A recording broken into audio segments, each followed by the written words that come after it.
नारायण नारायण नारायण नारायण नारायण नारायण।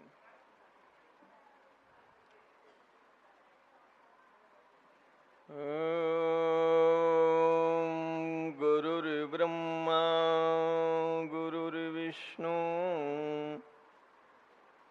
गुरुर्देवो महेश्वरः गुरुः साक्षात् परब्रह्म तस्मै श्री गुरवे नमः।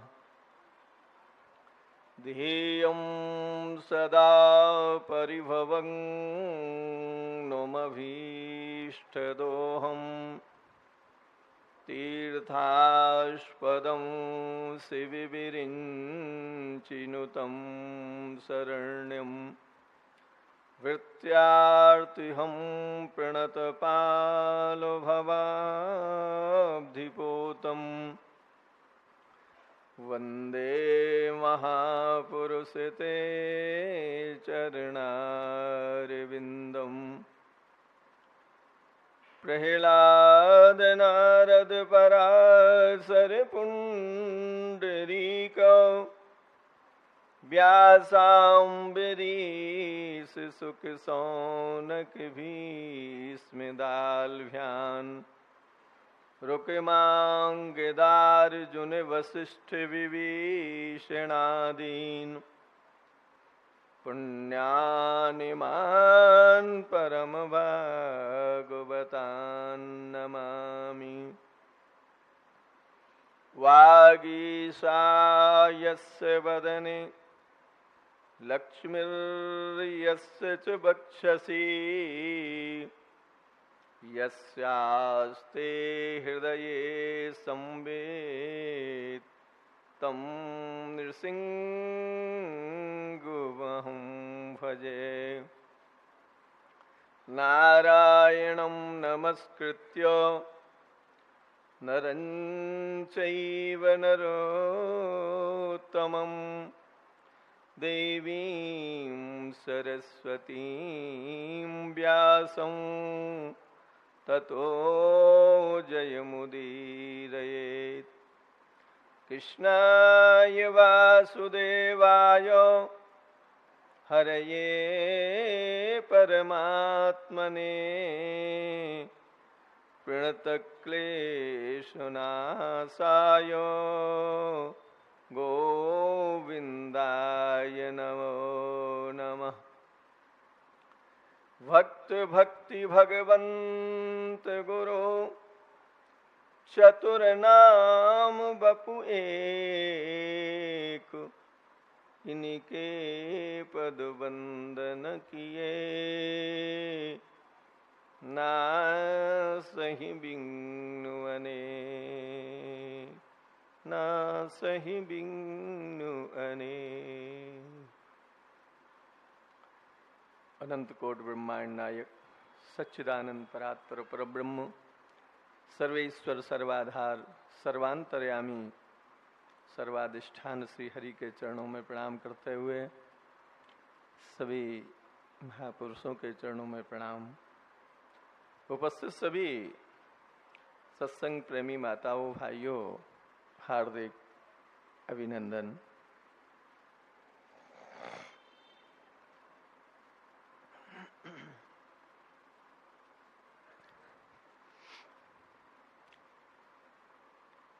आज प्रातः बहुत ही सुंदर प्रवचन श्रद्धेय स्वामी जी महाराज का बहुत ही सुंदर विवेचन हुआ। आप लोग ध्यान से सुने। संतो शस्त्रसु कर्तव्य स्वदारे भोजने धने त्रिषु चैव न कर्तव्या स्वाध्याये जपदानयोः। हमारे जीवन की सबसे बड़ी समस्या क्या है? जिसमें हम पराधीन हैं, जिसमें हमारी स्वाधीनता नहीं है, उस चीज को हम उसमें संतोष नहीं करते। जिसमें स्वाधीनता नहीं है, मेरा हाथ नहीं है, हमारी चाहना का विषय नहीं है, जो चाहना से मिल नहीं सकता, हमारी चाहना करने से, हमारी इच्छा करने से, हमारी प्रयास करने से जो मिल नहीं सकता और मिल जाए, उससे हमारी तृप्ति नहीं होती, हमारी संतुष्टि नहीं होती। आप देख लो बड़े बड़े लोगों को, जिनको सारे देश का साम्राज्य प्राप्त है, जिन्हें त्रिलोकी का साम्राज्य प्राप्त है, क्या उनको संतोष है? नहीं।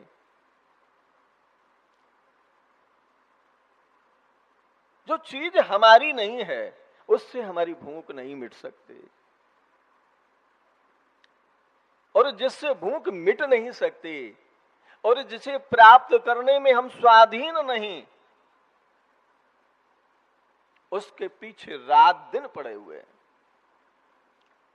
रात और दिन एक कर रखा है कि हम सुखी हो जाएंगे, हम स्वाधीन हो जाएंगे, हम स्वतंत्र हो जाएंगे, हम सेल्फ हो जाएंगे, किसी की पराधीनता नहीं रहेगी। क्या हमारा खुद का पर्सनल बंगला होगा, पर्सनल गाड़ी होगी, पर्सनल सब नौकर होंगे, चाकर होंगे, हमारा अपना सब काम होगा, हम स्वाधीन हो जाएंगे, किसी की पराधीनता नहीं रहेगी, कोई टेंशन जीवन में नहीं रहेगा। ये बात हमारे भीतर बैठी हुई है।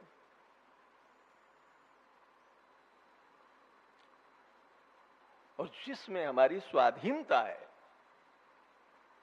जिसे प्राप्त करने में हम स्वाधीन हैं, स्वतंत्र हैं, और जिसे प्राप्त करने के लिए ही ये मानव शरीर प्राप्त हुआ है। भगवान ने ये देव दुर्लभ मानव शरीर हमें जो दिया है, केवल भगवत प्राप्ति के लिए, साधन संपन्न होने के लिए, जिसमें कभी संतोष नहीं करना चाहिए, उसमें हम सेटिस्फाई हो जाते हैं। बहुत दिनों से सत्संग कर रहे हैं, बहुत दिनों से माला फिर रहे हैं, अब तो हम बूढ़े हो गए, अब तो एकादशी का उद्यापन कर देते हैं, अब तो ये कर देते हैं। कभी भोजन करने का उद्यापन किया? भोजन करते करते बूढ़े हो गए, तरह तरह के शब्द स्पर्श रूप रस गंध 5 विषयों का सेवन करते करते बूढ़े हो गए। क्या कभी हमने विचार किया कि हम इसका उद्यापन करते हैं? बहुत दिन हो गए जीते जीते, ये सब करते करते जीते जीते बहुत दिन हो गए, अब शरीर छोड़ देते हैं, अब नहीं जिएंगे, बहुत दिन हो गए जीते जीते। भोजन करते, कपड़े पहनते, पद प्रतिष्ठा प्राप्त करते, सम्मान प्राप्त करते, धन को प्राप्त करते, बहुत कुछ मिल गया, अब नहीं। जिसमें पराधीनता है, जो काम अपने हाथ का नहीं है, उसे प्राप्त करने के लिए हम कभी किसी की भूख मिटी हो संसार के मिलने के बाद, कोई तृप्त हो करके ये कह करके गया हो कि हम संसार के सुख को भोग करके पूर्ण संतुष्ट हो गए, अब हमारे जीवन में कोई इच्छा नहीं रही, कोई कामना नहीं रही, कोई वासना नहीं रही, ऐसा कोई कहने वाला अभी तक के जब से सृष्टि चली है रिकॉर्ड में कोई नहीं है। और भगवान को प्राप्त होने के बाद प्राप्त प्राप्तव्य ज्ञात ज्ञातव्य कृतकृत्य हो जाता है जीव, उसके जीवन में फिर और कुछ जानना मानना करना बाकी नहीं रहता। तो आध्यात्मिक जगत में जो कि हमारा असली जीवन है, जिसमें हमारी स्वाधीनता है, जो हमारी खुराक है, जिससे हमारी भूख मिट जाए, जन्म जन्मांतर का ये प्रवाह जो जन्म मरण का चल रहा है वो खत्म हो जाए, उसमें हम संतोष कर लेते हैं। शास्त्र कहते हैं कि संतोष नहीं करना है। संतोषस्त सुकर्तव्या स्वदारे भोजने धने। हमें जो घर में लोग मिले हुए हैं, स्त्री है, बच्चे हैं, घर के लोग हैं, परिवार के लोग हैं, उनमें सेटिस्फाई जो भी हैं हमारे हैं, अच्छे हैं, जैसा भोजन मिले, जैसे वस्त्र मिले और जितना धन मिले उसमें संतोष करना चाहिए, क्योंकि ये हमारी चाहना के अधीन नहीं है। ये विषय ये मिलता है किसी विधान से, किसी प्रारब्ध से, हमारी कर्मों के अनुसार ये मिलता है। पर जिसके भाग्य में जितना मिलना है उसे मिलेगा, इसको कोई अन्यथा नहीं कर सकता। पर मिलेगा वही जितना मिलने वाला है। तो संसार के मिलने में कभी समानता नहीं हो सकती दो भाइयों में। जो एक ही मां के दो बेटे हैं, उनके भी जीवन में वो समान रूप से संसार नहीं मिलेगा। स्वभाव अलग, संस्कार अलग, व्यवहार अलग, जीवन अलग, बर्ताव अलग, दिनचर्या अलग, हमारी खाने पीने की, हमारी संसार के विषयों की चॉइस अलग, लाइफ स्टाइल अलग अलग, सब अलग अलग, सब अलग अलग। किसी भी दो व्यक्ति में संसार में समानता नहीं मिल सकती। पर भगवत प्राप्त होने के बाद किसी तरह का भेद नहीं रहता, किसी तरह का। वो जो भगवत प्राप्त होने के बाद एक जो है चिन्मय सत्ता के साथ एक होने के बाद वहां किसी तरह की कमी, कोई ऊंचा, कोई नीचा, कोई छोटा बड़ा कुछ नहीं है, वहां एक सत्ता में स्थित हो जाते हैं। पर संसार में कभी भी लोग बराबर दो एक जो है स्तर में, एक लेवल में नहीं रह सकते।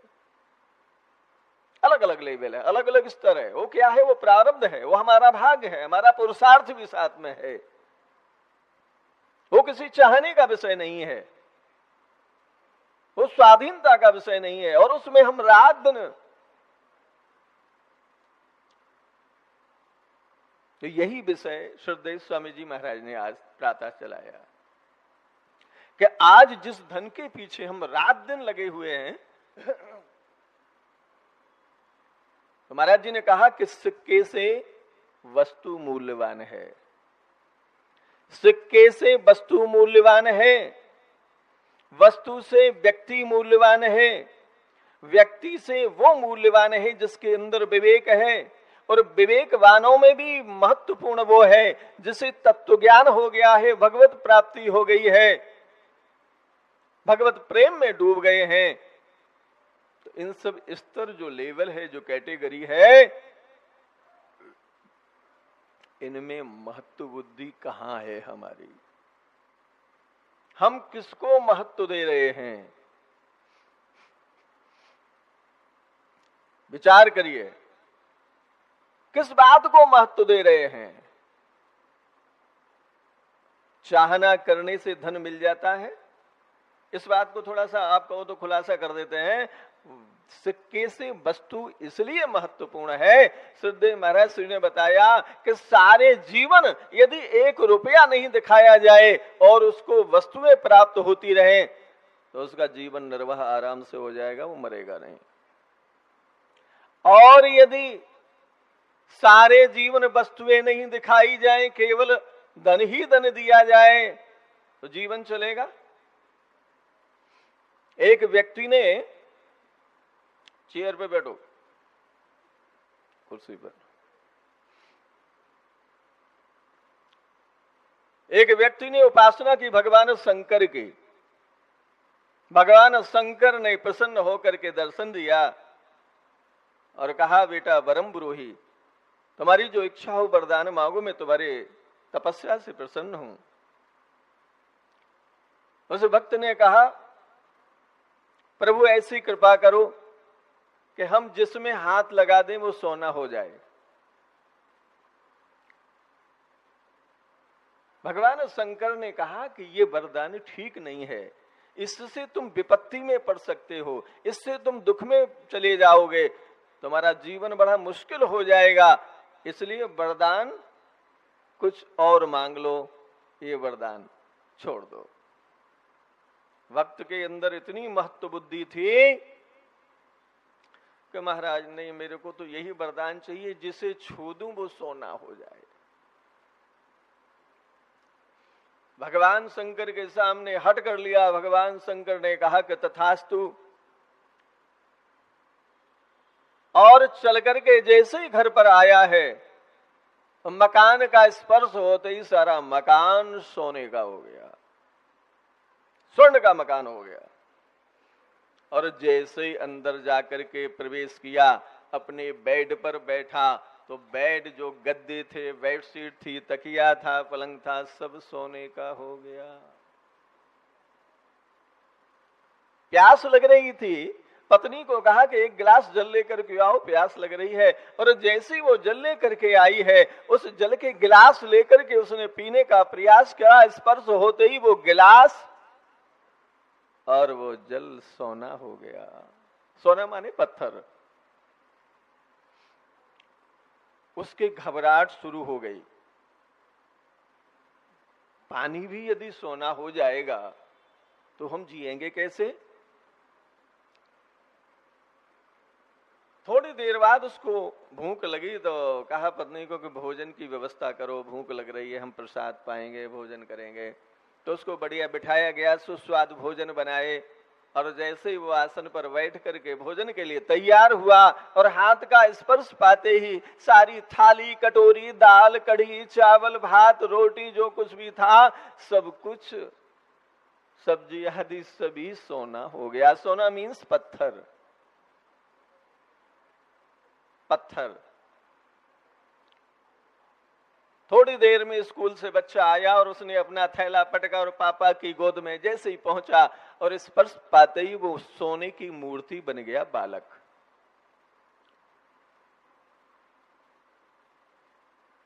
अब उसको बड़ा घबराहट हुई कि मैं कैसे जीऊंगा, कैसे रहूंगा, क्या करूंगा, ये तो सब सोना ही बनता चला जा रहा है, मेरा जीवन निर्वाह कैसे होगा।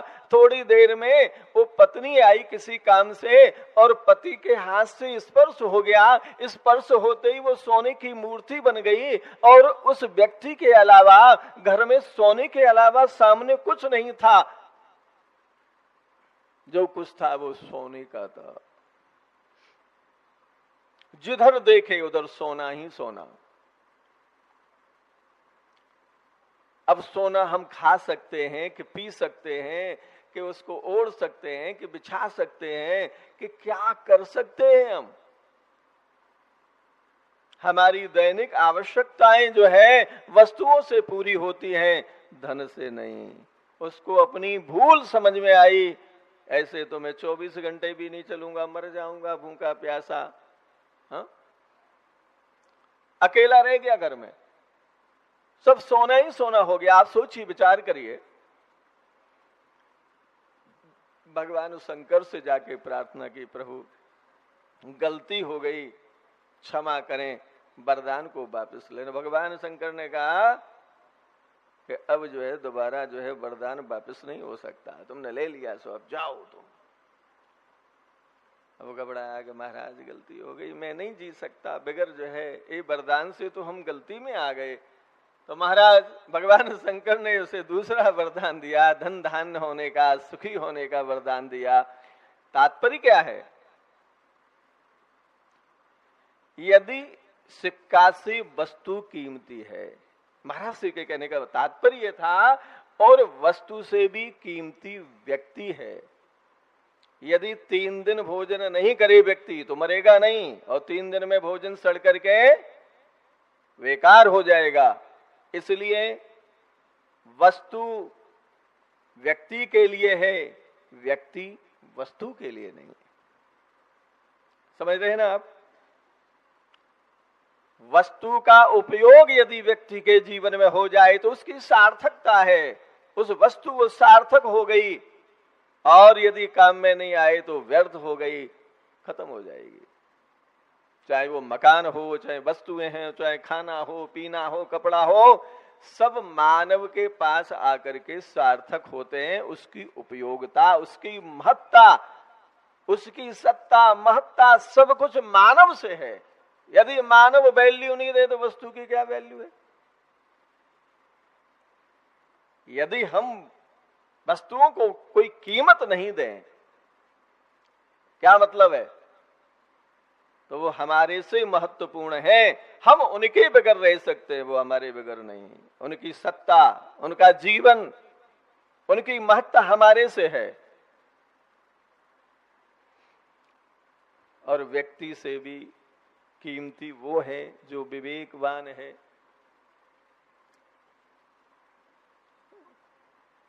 बिनु सत्संग विवेक न होई, और राम कृपा बिनु सुलभ न सोई। बिनु सत्संग विवेक। विवेक क्या है? विवेक वो चीज है जो हमें शास्त्र की आज्ञा का जो है हमें दिग्दर्शन करा दे। क्या कर्तव्य है, क्या अकर्तव्य है, क्या पाप है, क्या पुण्य है, क्या धर्म है, क्या अधर्म है, क्या करना है, क्या नहीं करना है, क्या ठीक बेठीक, इसका विवेक जो है हो जाए जीवन में तो मानव का जीवन लेना सार्थक हो जाए। पर विवेक तक ठीक नहीं है गाड़ी, अभी रास्ते में है। जब मंजिल तक पहुंच जाए, मंजिल कहां है? मंजिल है परमात्मा। और विवेक यदि वो भगवान तक पहुंचा दे, भगवान से मिला दे, तो समझ लोगे ये विवेक जो है कीमती है। तो मनुष्य से कीमती विवेकवान है, और विवेकवान से भी कीमती वो है जो भगवत प्राप्त है। वो स्वाधीन जीवन है। आप लोगों के मन में ये बात आती होगी कि स्वाधीन पराधीन, ये क्या? एक सज्जन बोल रहे थे कि तो इस विषय पर थोड़ा सा बोलना। तो स्वाधीनता हमारी किसमें है? जो चीज हमारी है,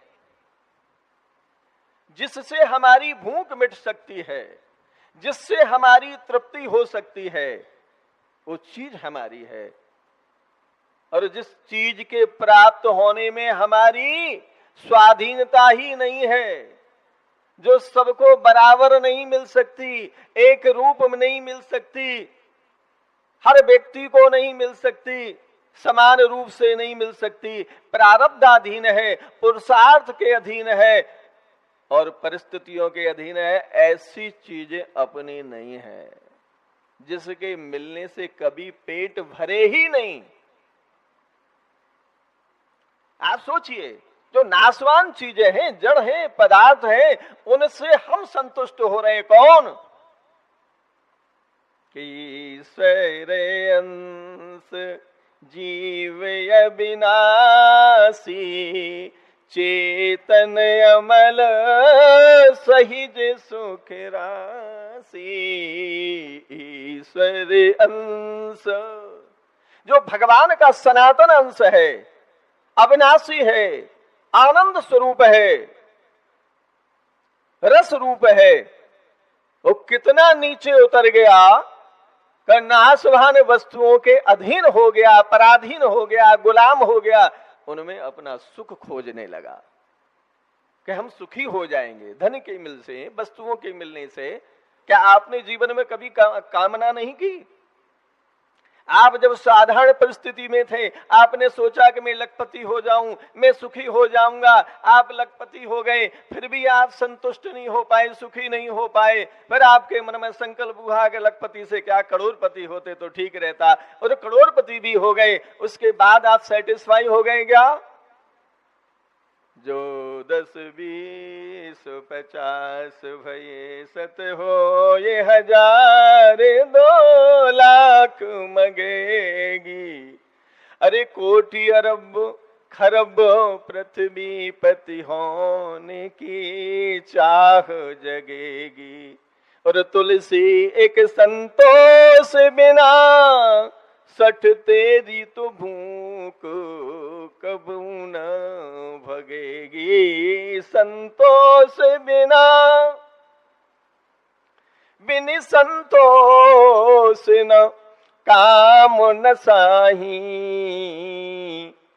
और काम अछत सुख सपने हुनाई। बिनु संतोष न काम न साई। जब तक आप संतुष्ट नहीं होते, और सारा संसार मिलने पर भी संतुष्टि क्यों नहीं होती? क्योंकि ये विजातीय तत्व है, अपने स्वरूप से इसका मैच नहीं खाता। संसार की कोई वस्तु, कोई पदार्थ, कोई पद सम्मान ऐश्वर्य भोग आपके स्वरूप तक नहीं पहुंचते। नित्यः सर्वगता स्थाणु अचलः अयं सनातनः, ये हमारा स्वरूप है।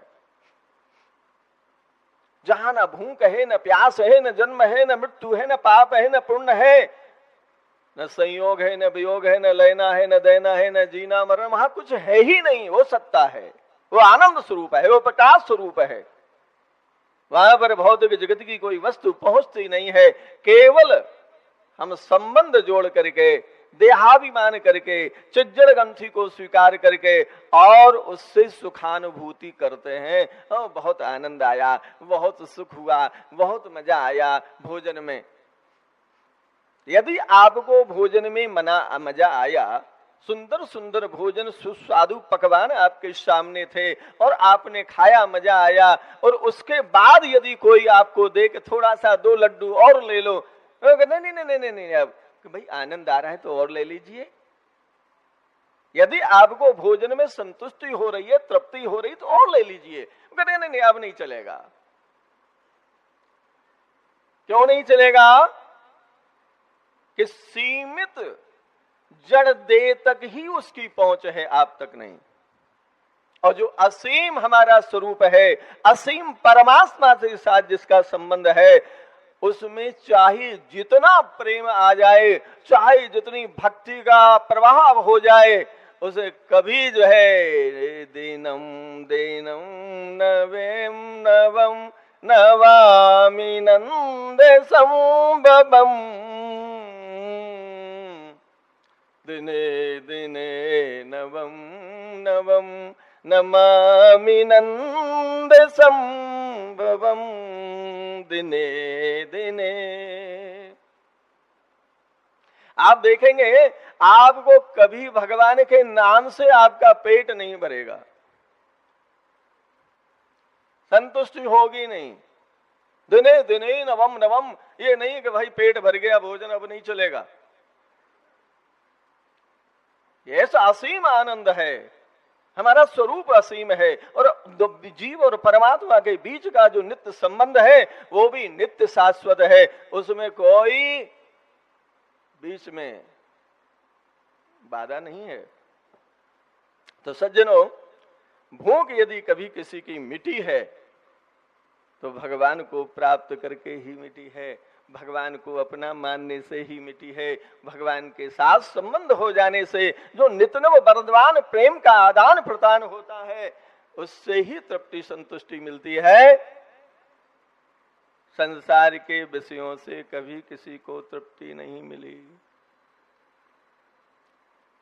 क्योंकि ये विषय हर जगह नहीं है, हर समय नहीं है, हर परिस्थिति में नहीं है, और हर विषय हर एक के अनुकूल नहीं है। किसी को चरखा पसंद है, किसी को मीठा पसंद है, किसी को कुछ पसंद है। हर एक की पसंदगी संसार के विषय नहीं। किसी की रूप में आ सकती है, किसी की शब्द में, किसी की जो है खाने में, पीने में, देखने में, अलग अलग आकर्षण का विषय बना हुआ है। ये केवल आकर्षण मात्र है, ये केवल है कुछ नहीं। श्रीमद् भागवत में देवहूति जी ने अपने जो है भगवान कपिल से प्रार्थना की है कि प्रभु, हमारा सारा जीवन निकल गया, सुस्वादु भोजन करते, बढ़िया बढ़िया सुंदर भजन सुनते, कि सारे संसार के विषयों का सेवन करते करते सारा जीवन निकल गया, पर हमारी जो है भूख अभी भी नहीं मिटी। और मन करता है और ये अच्छी अच्छी चीजें खा लें, और अच्छी अच्छी चीजें देख लें, और बढ़िया चीजें सुन लें, और बढ़िया चीजें ले लें, बढ़िया मोबाइल ले लें, बढ़िया में। इस उम्र में जब हमारे दांत काम नहीं कर रहे हैं, आंखें काम नहीं कर रही हैं, हमारी इंद्रियां, हमारा शरीर शिथिल हो रहा है, और उनकी डिमांड बढ़ रही है, उनकी भूख बढ़ रही है, और हमें मिले संसार के विषय और भोग, ये तो प्रभु इनसे छूटने का उपाय क्या है? बहुत ही सुंदर उत्तर दिया है श्री कपिल भगवान ने कि संगा सर्वात्मना त्याज्यो साचे त्यक्तुं न शक्यते सदबी सह कर्तव्या सताम संगो ही भेषजम। संसार की आसक्ति छोड़ देनी चाहिए, खाने की, पीने की, देखने की, सुनने की। क्यों छोड़ देनी चाहिए? क्योंकि अब शरीर एक्सेप्ट नहीं करता। ज्यादा जोर डालेंगे तो आंखें खत्म हो जाएंगी, और ज्यादा खा जाएंगे तो आंतें खराब हो जाएंगी। यानी संसार के विषय अब भोगने के हमारा शरीर नहीं रहा लायक, इसलिए इनकी आसक्ति छोड़ देनी चाहिए। स्वाचे त्यक्तुं न शक्यते, यदि इनको छोड़ने में आप समर्थ नहीं हैं, कि हमारी तो आदत पड़ गई गुटखा खाने की, जर्दा खाने की, बीड़ी पीने की, चाय पीने की, सुबह उठ के चाय जरूर चाहिए, नहीं तो हम नहीं रह सकते, हैबिट है। तो यदि ये आसक्ति हमारी इन विषयों में, इन वस्तुओं में हो रखी है और नहीं छूट रही है, तो महाराज कह रहे हैं सदभी सह कर्तव्या सताम संगो ही भेषजम। संतों का जो संग है, बीतराग परमहंस जो भगवान के प्यारे हैं, भगवान के दुलारे हैं, ऐसे संतों का जो संग है वो इस वासना को जड़मूल से नाश कर देगा। आपकी आसक्ति को, अपनी वासना को, आपकी चाहना को निर्मूल कर देगा और आपको भगवान की गोद में ले जा करके बिठा देगा। इस सत्संग का प्रभाव है। इसलिए संसार की जो आसक्ति है, संसार की जो विषय आसक्ति है, इसे छोड़े बगैर यदि हम छोड़ने में समर्थ नहीं है, योग्य नहीं है, तो हमें संतों का संग करना चाहिए। भरा सत्संग का दरिया, भरा सत्संग का दरिया, नहा लो जिसका जी चाहे। भरा सत्संग का दरिया, नहा लो जिसका जी चाहे। हजारों रत्न है इसमें, हजारों रत्न भरे हुए, अनमोल, एक से एक बेशकीमती। उस सत्संग को स्वीकार कर लो। जीवन में सत्संग नहीं छोड़ेंगे। आप कहोगे कि सत्संग, हम तो गर्मी में 1 महीने के लिए ऋषिकेश आए थे, उसके बाद हमें सत्संग कहाँ मिलेगा, उसके बाद हम कैसे सत्संग करेंगे? तो सुखदेव स्वामी जी महाराज से प्रश्न किया है कि महाराज श्री आज आप विराज रहे हो, आपका दर्शन लाभ हो रहा है, सत्संग लाभ हो रहा है, और कभी आप जो है हमें आपका सत्संग नहीं मिल पाएगा, तो उस समय हम क्या करेंगे, हमें कौन मार्गदर्शन करेगा? सुखदेव स्वामी जी महाराज ने कहा है उस समय हमारी पुस्तकें आपका मार्गदर्शन करेंगी, उस समय साधक संजीवनी मार्गदर्शन करेगी। आप केवल पुस्तकें पास में रखो, थोड़ा सा समय निकालो, वही सत्संग। ये पुस्तकें कुछ और नहीं, साक्षात मेरे भाव, मेरे विचार, मेरा जीवन, मेरा अनुभव है ये पुस्तकें। और जो लाभ हमसे हो, हमारे सुनने से होगा, वही इन पुस्तकों को पढ़ने से होगा। और यही बात श्रद्धेय सेठ जी ने कही है कि पुस्तकों को कभी जीवन में से दूर मत करना। ये गीता प्रेस की पुस्तकें, महापुरुषों की अनुभव वाणी, ये आपको भगवान से मिलाएगी। आप उनको YouTube पे जाकर के आप अपने सुनिए या पुस्तकों में पढ़िए, पर ऐसी अमूल्य पुस्तकें, साधक संजीवनी। श्रद्धेय स्वामी जी महाराज ने कहा था कि केवल एक साधक संजीवनी पास में है तो आपको और सब ग्रंथों को देखने की, इधर उधर भटकने की जरूरत नहीं है। आप बैठ करके साधक संजीवनी का पारायण करिए, घंटे आधे घंटे पढ़ने का नियम बना लीजिए।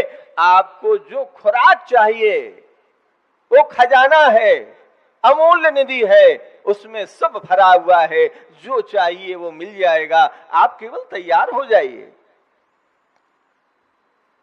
श्रद्धेय सेठ जी ने कहा है कि तत्व विवेचनी यदि पास में है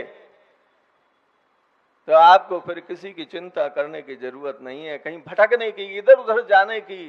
कहां जाएं, किसको सुने, किससे पूछें, क्या करें, क्योंकि एक निष्ठ होना चाहिए। एक साधे सब सदे, सब साधे सब जाय, और जो तू सींचे मूल को, फूले फले अघाय। एक संतों को पकड़ लिया, उनको छोड़ो मत, बार बार बदलो मत। जहां हमारी श्रद्धा है, जिन महापुरुषों में जिन्हें हमने पकड़ लिया, जिन्हें हमने अपना मान लिया, वो कहीं गए नहीं हैं, हमारे से दूर नहीं है, हमारे पास नहीं, केवल पास ही नहीं है, सदैव हमारे ऊपर कृपा वर्षा करने के लिए तैयार है, पूरी संभाल करने के लिए। केवल साधन परायण हो जाइए, भगवान सम्मुख हो जाइए, भगवान प्राप्ति का लक्ष्य बना लीजिए। संत महापुरुष कृपा करने के लिए, सारी व्यवस्था जुटाने के लिए, साधन सामग्री देने के लिए। इसलिए श्रद्धेय स्वामी जी महाराज ने कहा कि कोई भी शंका हो, आप दो बीच में से साधक संजीवनी खोल दीजिए, बस वहीं खुलेगी जहां आपकी समस्या है, और उसी का समाधान आपको मिलेगा। इसलिए साधक संजीवनी कोई ग्रंथ नहीं है, ये साक्षात जैसे भगवान के श्रीमुख की जो है वाणी गीता जी है, ऐसे ही श्रद्धेय स्वामी जी महाराज के श्रीमुख की वाणी श्री गीता जी है। और ये गीता गंगोदकम पीत्वा पुनर्जन्म न विद्यते, दोबारा जन्म की कोई गुंजाइश नहीं रह जाती।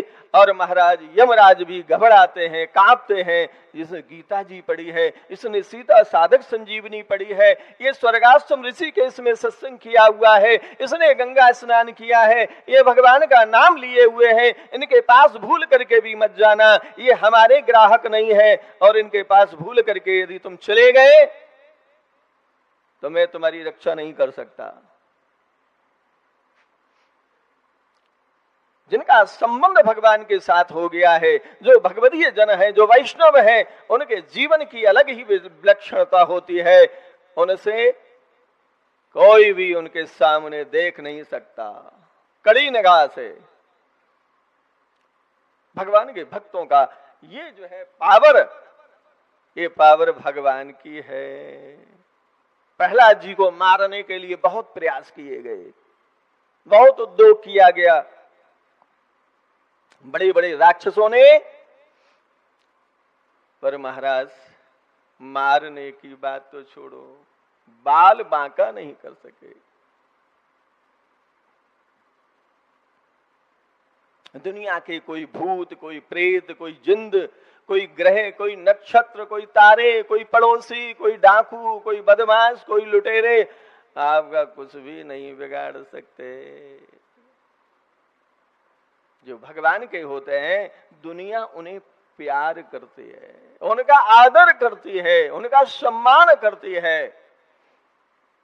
वो कितने ही खराब लोग हों, डाकू हों, चोर हों, लुटेरी हों, कितने ही बदमाश हों, पर वो भगवान के भक्तों के सामने सब झुक जाते हैं, सब आदर करते हैं, सब प्रेम देते हैं। ऐसी महिमा है भगवान के भक्तों की।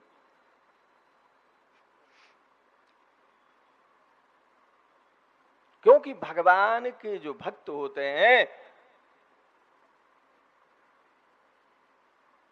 उनके ऐसे निष्किंचन भक्तों के पीछे भगवान दौड़ते हैं।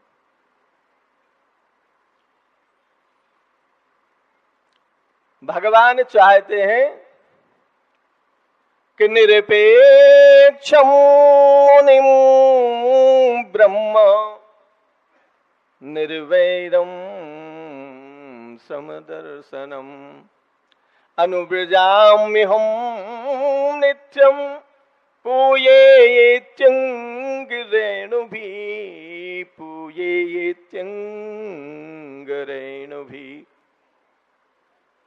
कह रहे हैं भागवत में कि जो निरपेक्ष है, कामना रहित, इच्छा रहित, वासना रहित, जिनके मन में कोई चाहना नहीं है, निरपेक्षम मुनिम ब्रह्म, जो भगवान है, जो ब्रह्म में जिनकी स्थिति है, जो परमात्मा में स्थिति है, पूर्ण निष्काम निर्वैरम समदर्शनम, जो निर्वैर हैं, कहीं भी जिनके अंदर कोई राग द्वेष नहीं, कहीं वैर विरोध नहीं, समदर्शनम, जो समता में स्थित है। अनुव्रजाम्यहं नित्यं पूयेत्यंगिरेणुभिः।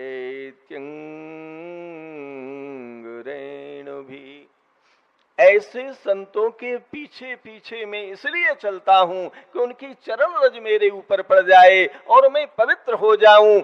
इसलिए भगवान कहते हैं, ये कहने का अर्थ क्या है कि जो सत्य संत महापुरुष हैं उनकी जो है चरण धूली ऊपर लो, उनकी आज्ञा का पालन करो, उनके संग का जो है आप संग करो। क्योंकि जिनका आदर हम स्वयं करते हैं, चाहे वो सुदामा जी ही क्यों हो, चाहे वो कोई भी ऐसा भक्त हो, चाहे वो जनाबाई हो, चाहे महाराज अम्बरीश जी हो, चाहे सुदामा जी हो, भगवान जाकर के जना के साथ चक्की पीसते हैं, चक्की आटा पिसवाते हैं, उसके कपड़ा धोने के लिए पहुंच जाते हैं, समय नहीं है तो अम्बरीश जी के साथ चक्की चलाने लगते हैं, उनके ऊपर हवा करने लगते हैं। प्रसंग हैं, आप लोगों सुने हुए होंगे, भक्तमाल में, भागवत में, जगह जगह ऐसे उदाहरण हैं। भगवान नौकर बन करके आ गए।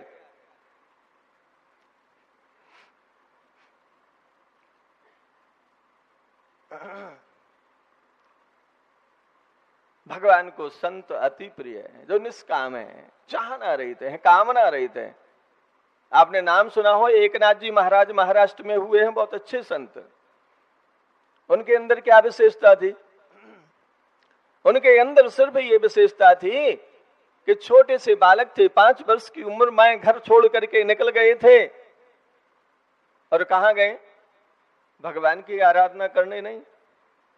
जनार्दन पंत नाम के एक संत थे, उनके आश्रय में चले गए। बस जनार्दन पंत का ही ध्यान करना, उनका ही स्मरण करना, उनका ही नाम लेना। गुरु भक्त थे, परम गुरु भक्त थे। इसका परिणाम ये हुआ, संक्षेप में सुनाना पड़ेगा, समय अभाव है।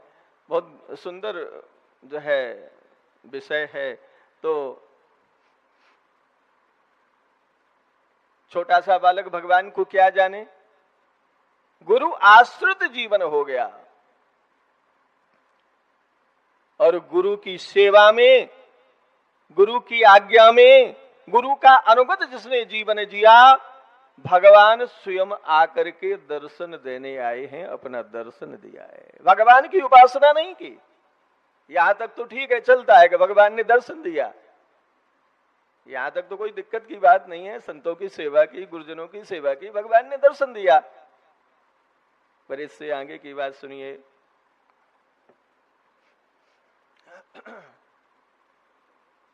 भगवान एकनाथ जी के यहां नौकर बन करके आए। एकनाथ जी महाराज सोच रहे थे कि जो है इतने कोई भक्त आते हैं, संत आते रहते हैं, सत्संगी आते रहते हैं, उनकी सेवा में कोई नहीं है, एक पत्नी है, और अब कैसे करें, कैसे हो, ये सब ऐसा चिंतन हो रहा था। भगवान स्वयं विठ्ठल भगवान श्रीखंडिया बन करके, एक जो है बालक का वेश धारण करके वहीं से निकले हैं। और ये कहा कि भाई किसी को नौकर की जरूरत हो तो किसी को। एकनाथ जी ने पूछा कि आप कहाँ रहते हो, आपका नाम क्या है? तो उन्होंने बताया कि मेरा नाम श्रीखंडिया है। कि क्या काम करना जानते हो? कि हम सब काम करना जानते हैं, हमारी सदैव से संतों में सेवा करने की आदत रही है।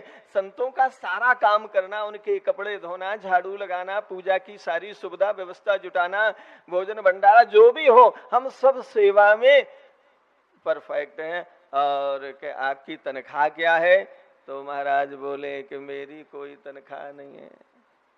मेरे तो केवल भरपेट भोजन मिल जाए और कुछ नहीं चाहिए। तो एकनाथ जी ने सोचा कि ऐसा नौकर मिल जाए जो सब काम जानता हो और इसकी कोई तनख्वाह नहीं हो, जिसकी कोई शर्त नहीं हो। उसने एक बात जरूर कही थी कि महाराज मेरी एक शर्त है कि हम भोजन बहुत ज्यादा करते हैं, क्योंकि ज्यादा काम करते हैं तो भूख भी ज्यादा लगती है, भोजन भी ज्यादा करते हैं, और हमें कोई टोक दे तो हमें अच्छा नहीं लगता। इसलिए आप मेरी कोई भोजन की टोका टाकी नहीं करेगा। तो महाराज ने कहा कि टोका टोकी करने वाला कोई कौन है, जिसकी जैसी खुराक हो भोजन करता ही है। कोई कम करता है, कोई ज्यादा करता है। कई ऐसे लोग होते हैं कि भाई डॉक्टर के पास घूमते ही रहते हैं, पर डॉक्टर साहब आजकल भूख नहीं लगती, कुछ दवाई हो तो दो दे, औषधि, कुछ भूख नहीं लगती बिल्कुल, आज क्या हो गया है, भूख नहीं लग रही आजकल। और एक हमारे संत जो पहले सिद्धेश्वर स्वामी जी महाराज की सेवा में थे, रसोई में सेवा देते थे, श्री गोविंद जी महाराज जो आजकल पुष्कर में विराज रहे हैं, अच्छे नामनिष्ठ संत हैं, तो नाम में सदैव लीन रहते हैं। वो भी एक बार डॉक्टर के पास पहुंच गए। डॉक्टर के पास जाकर के बोले, आओ महाराज कैसे आए, आप क्या तकलीफ है, आप कैसे आए। तो गोविंद जी महाराज ऐसे करके बोले कि बस कुछ नहीं, ऐसे ही आ गए, कुछ आपके पास भूख बंद करने की दवाई हो तो। डॉक्टर को बड़ी जोर की हंसी आई कि महाराज ये पेशेंट एक पहली बारी आप आए हैं जो है हमारे सामने कि भूख बंद करने की दवाई हो। आजकल तो अभी तक जितने पेशेंट आए वो भूख खोलने वाले थे, एक आप पेशेंट ऐसे हैं जो कह रहे हैं कि कोई भूख बंद करने की दवाई हो तो दो, क्योंकि हमारी भूख मिटती नहीं, हम खा लेते हैं, फिर भूख लग जाती है, फिर खा लेते हैं, 2 किलो दूध पी लिया, 3 किलो पी लिया, 4 किलो पी लिया, 5 किलो तक तो कोई दिक्कत नहीं है। और मतलब फल आ गए तो किलो 2 किलो फल खा गए, और रोटी खा गए, सब्जी खा गए, दाल खा गए, और भूख मिटती नहीं है। डॉक्टर साहब कुछ दवाई हो तो बताओ।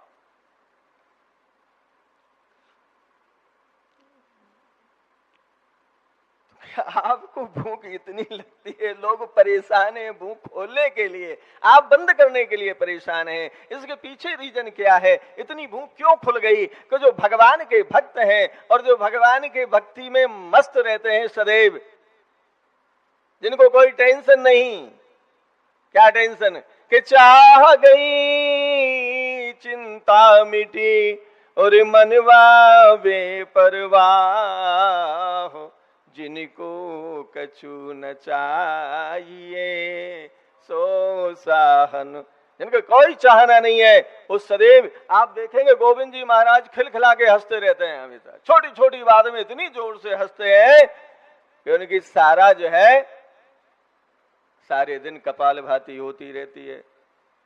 हंसने वाले कपालभाति करने की अलग से जरूरत नहीं पड़ती, जो रामदेव बाबा बताते हैं ना, वो कपालभाति स्वतः होती रहती। जो हंसते हैं उन्मुक्त होकर के, जो मस्त होकर के खिलखिला करके हंसते रहते हैं, कोई टेंशन नहीं है, कोई लेना देना नहीं, कोई चिंता नहीं, कोई फिक्र नहीं। तो ऐसे संतों को भूख अपने आप ही लगी रहती है, इनका शुद्ध पवित्र जीवन है। तो वहां डॉक्टर ने कोई दवाई बताई होगी और उससे उनकी भूख थोड़ी कम हुई। तो मैं ये कह रहा था कि महाराज एकनाथ जी महाराज ने श्रीखंडिया को घर पर रख लिया। सुबह जल्दी उठ करके स्नान करके और भगवान की पूजा की सारी सुविधा व्यवस्था, सारे फूल पुष्प तुलसी ला करके, बर्तन साफ करके, और महाराज जब तक एकनाथ जी महाराज पूजा के लिए तैयार हो सब व्यवस्था तैयार मिलती, झाड़ू लगा के, पोंछा लगा के, बर्तन मांज करके, ऐसे करते करते, और एक कुंड था बाहर, तो गोदावरी में से जाकर के एक कांबर, एक बांस की लकड़ी में एक घड़ा पीछे एक आगे बांध करके और लटका करके गोदावरी में से भर करके मैं दृश्य देख के आया हूं। वो कुंड, वो सब स्थान महाराज एकनाथ जी का, मेरा उधर कभी प्रोग्राम होते रहते हैं तो मैं वहां, हमारा प्रवचन था उसमें उनके एकनाथ जी महाराज के गांव में, उसी प्रांगण में। तो वो जल भाग करके कामर लाला करके और उस कुंड में डालते थे। आज भी कहते हैं कि छठ के दिन वहां सब लोग जो है, कौन सी छठ है ध्यान नहीं है, सब लोग जल लाला करके उसमें डालते हैं, और जब भगवान ला करके अपनी खेप डालते हैं तो कुंड जो है लहराने लगता है, ऊपर बढ़ जाता है। ऐसे सेवा करते करते 12 वर्ष बीत गए।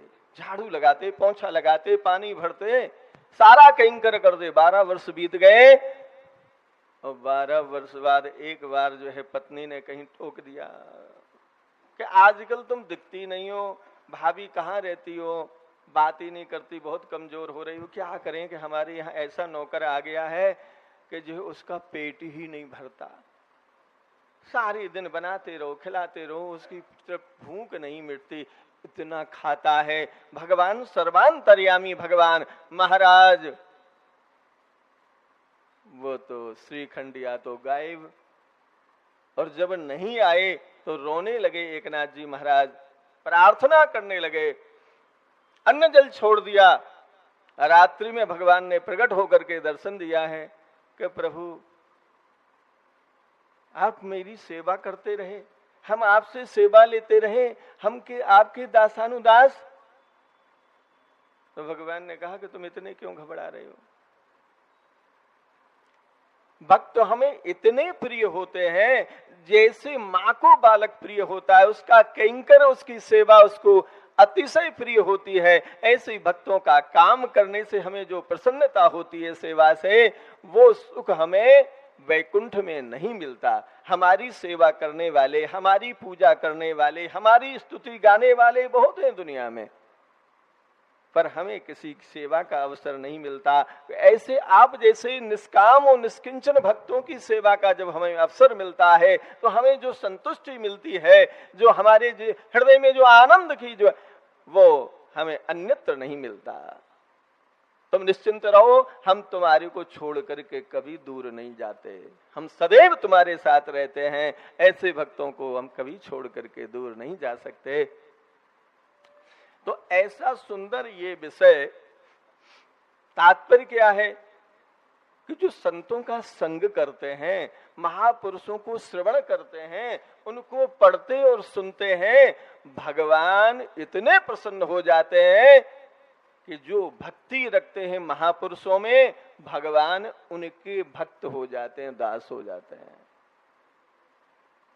एकनाथ जी महाराज अपने गुरु भक्त थे, संतों में निष्ठा थी, गुरु में निष्ठा थी। इस भाव से भावित होकर के भगवान आकर के एकनाथ जी के चेला बन गए।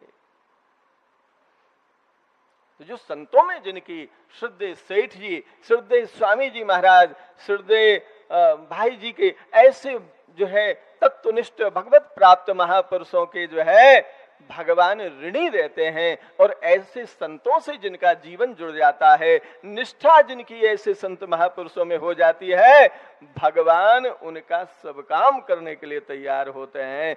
उन्हें भगवत प्राप्ति कराने के लिए महाराज भगवान स्वयं जो है अपनी प्राप्ति कराने के लिए तैयार हो जाते हैं।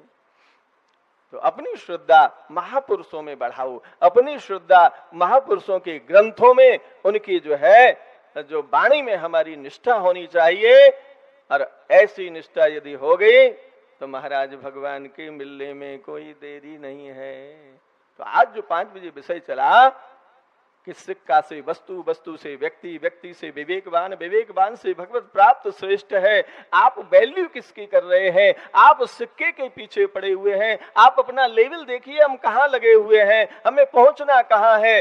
हमें भगवत प्राप्त होना है तो यहाँ से ऊंचा उठना पड़ेगा। सिक्कों में जो आसक्ति है, धन में जो हमारा एक आकर्षण है, अट्रैक्शन है, इसी महत्व बुद्धि को खत्म करना है भीतर से।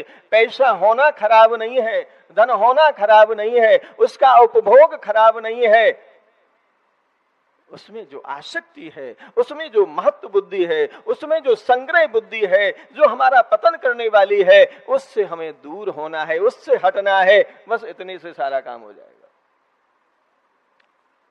पैसा खराब चीज नहीं है, पैसा जितना भी हो, करोड़ों हो, अरबों हो, खरबों हो, सब चलेगा। पर उस धन का,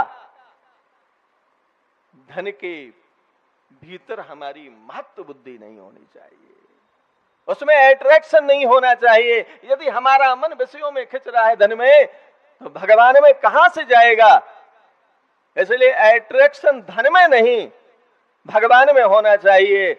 आप धन का उपयोग करो, धन का जो है जो भगवान दे उसको, पर उसमें संग्रह बुद्धि, महत्व बुद्धि, भोग बुद्धि नहीं होना चाहिए। हमारा जीवन सफल हो जाएगा। श्रीमन नारायण नारायण नारायण।